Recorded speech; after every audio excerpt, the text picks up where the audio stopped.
Jagan cabinet లో మంత్రిగా పనిచేసిన వైసీపీ కీలక నేత ఆళ్ల నాని ఒకే రోజు పార్టీని మరింత ఇరుకున పెట్టారు. గతంలో పార్టీ పదవులకు రాజీనామా చేసినట్టు ప్రకటించిన ఆయన ఈ రోజు పార్టీ ప్రాథమిక సభ్యత్వాన్ని కూడా వదులుకున్నారు. ఇదే రోజు ఏలూరు జిల్లా పార్టీ ఆఫీస్ కూడా నేలమట్టం అయింది. పార్టీ ఆఫీస్ కూల్చేయడానికి కారణాలు ఏవైనా ఉండొచ్చు, కానీ ముందస్తు సమాచారం లేకపోవడంతో దీనిపై పుకార్లు షికాలు చేస్తున్నారు. ఏలూరు వైసీపీ ఆఫీస్ ఖాళీ అయిందని, పార్టీకి ఆఫీస్ అవసరం లేకపోవడంతోనే కూల్చేశారని, ఇప్పటికే కుప్పం వైసీపీ ఆఫీస్ మూతపడిందని, అనేక జిల్లాలో వైసీపీ ఆఫీసులు మూసివేస్తున్నారంటూ టీడీపీ ప్రచారం మొదలుపెట్టింది. వైసీపీ ఈ ట్వీట్ కి వెంటనే రిప్లై ఇచ్చింది. లీజు ముగిసిన బిల్డింగ్ ను ఖాళీ చేసినా తప్పుడు ప్రచారమేనా అని ప్రశ్నించింది. ఏలూరులో వైసీపీ కొత్త కార్యాలయాన్ని నిర్మిస్తోందని, కొన్ని రోజుల్లోనే అది అందుబాటులోకి వస్తుందని ఆ ఆఫీసు ఫోటోలు కూడా బయటపెట్టింది.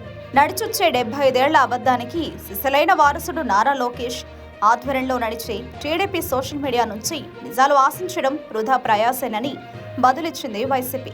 ఆళ్ల నాని రాజీనామా వెనుక ఏదో వ్యక్తిగత కారణాలంటూ ఆయన చెప్పుకుంటున్నా ఏలూరు జిల్లా వైసీపీలో ఇదో పెద్ద కుదుపు అని అంటున్నారు నేతలు.